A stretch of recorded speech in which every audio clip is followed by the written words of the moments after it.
There is more going on in life than just what we see with our eyes. There is energy all around us. There are words, thoughts, memories, feelings, and meanings. Depending on how you tune yourself, depending on what you choose to remember and focus on, you can feel life in a very different way. You may notice this if you try a simple experiment. When you go home and talk to someone you know well, like a family member, a partner, or a close friend, notice how you feel inside before you speak. If you are calm, open, and kind inside, the other person often feels something different too.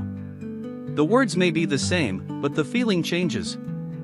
I know this might sound a little strange or airy-fairy, like something people only talk about in spiritual circles. But I have seen this again and again in real life. The way you show up inside changes what happens outside. Now, let's talk about the culture we live in today. Our culture is a culture of blame. When something goes wrong, the first thing most people do is look for someone to blame. If there is a problem, we want to find a person, point a finger at them, and attack them. We say, "It's your fault," or "You did this to me." Blame feels powerful at first. But what blame really does is protect us from feeling vulnerable. Blame allows us to step away from looking at ourselves. It helps us avoid asking hard questions like, "What did I do?" or "What could I have done differently?" or "What part of this belongs to me?" There is an ancient practice called Ho'oponopono. One of the powerful ideas in it is that you can take responsibility without beating yourself up. You do not have to say, "This is all my fault." Instead, you say, "I am part of the whole. I am part of the human family. And I take responsibility for my experience." That is the power of it. Now, if we truly want to grow, if we want to make real progress in our lives, one of the most important habits we must learn is how to blame effectively. I know that sounds strange. You might think, why would I want to blame at all? Here is the truth. I could never convince most people to stop blaming completely. Blame is part of being human. So instead of trying to remove blame, we are going to learn how to do it in a conscious and elegant way. So what does it mean to blame effectively? First, let me ask you a question. How many of you can think of someone who has done something that felt unfair or unjust to you? Almost everyone can. It does not matter what color you are. It does not matter what gender you are. It does not matter where you are from, what religion you follow, or who you love. As human beings, we are tribal. When we feel afraid or uncertain, we move toward people who are like us and away from people who are different. I am not saying this is good. I am saying this is real. But the good news is that we are not stuck in this survival way of thinking. We can grow beyond it. We can reach a level of awareness that is not based on fear. At that level, you can feel love even for strangers. Not romantic love. Not sexual love. Just simple human care. A sense of connection. A sense that another person matters, even if you do not know them.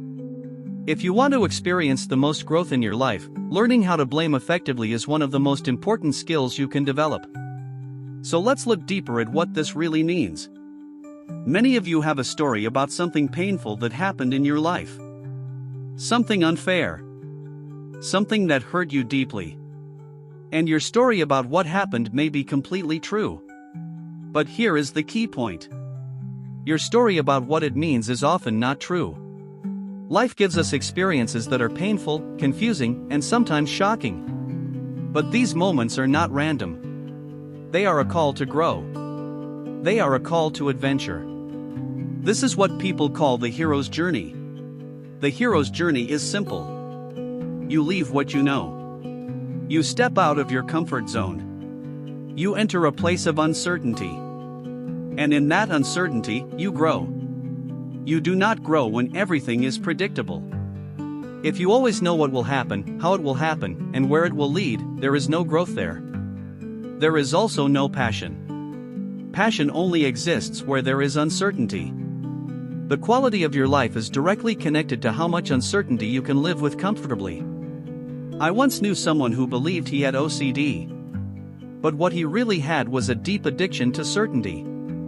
He needed everything to be controlled and predictable. As a result, his life was very limited. When he learned to allow some uncertainty, his life opened up. He became more alive. He became more passionate. Because all aliveness lives in uncertainty. Certainty is a basic human need. It helps us survive. But most people reading this are not in survival mode. Even though our brains sometimes act like we are. Our brains can be triggered. By the way, I do not love the word trigger. Originally, it described people who had real trauma, like post-traumatic stress. Today, we use it for anything we do not like hearing. But we will use the word the way culture uses it. The truth is, you want to be the one who triggers yourself, not the world. You do not change the world so you feel better. You change yourself. How do you do that? You take 100% responsibility. Not for everything that happens to you, but for your experience of what happens to you. Someone can do something terrible, and you still get to choose how you experience it. You might experience it as painful, but also as something you learn from. Or you can carry it for the rest of your life and say, I am scarred. Show me the scar. There is no scar. Scars do not disappear. But your pain can change. When you say, I am scarred, you freeze yourself in place. Language matters. The words you use lock you into patterns. You are not stuck. You are repeating a pattern. And any pattern can be changed. Change is never about ability. It is always about motivation and reasons. Life is not happening to you. Life is happening for you. But it is your job to discover how. Blaming effectively means looking at the people you have blamed and telling the truth in a new way. You may even call them or speak to them and say, I blamed you for everything that went wrong in my life. But if I blame you for that, I also have to blame you for my strength. I have to blame you for what I learned. I have to blame you for the good that came from the pain. This process can be deeply healing. Sometimes we think we only blame people. But often we blame life itself. As long as you are human, some form of blame exists. Part of why we blame is fear. We are afraid we are not enough. So we want the problem to be outside of us. But when we blame others, we give away our power. Responsibility is the ability to respond.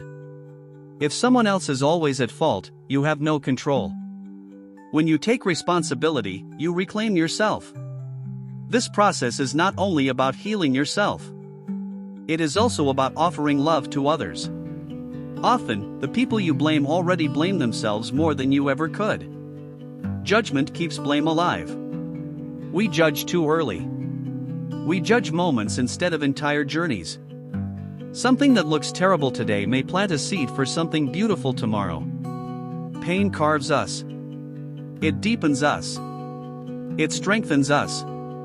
It grows our compassion. What if everything was a blessing? What if your biggest problems were gifts in disguise? No problem is permanent. Only the soul is. Faith is the ability to see a beautiful future even when it looks impossible. Blame blocks faith. When you release blame, you open the door to appreciation, understanding, and love. People do the best they can with the tools they have in the moment.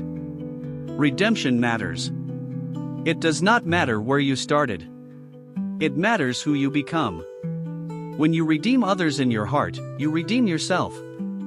And when you trust that life has a higher purpose, even pain begins to lose its power. Please like and subscribe for more videos.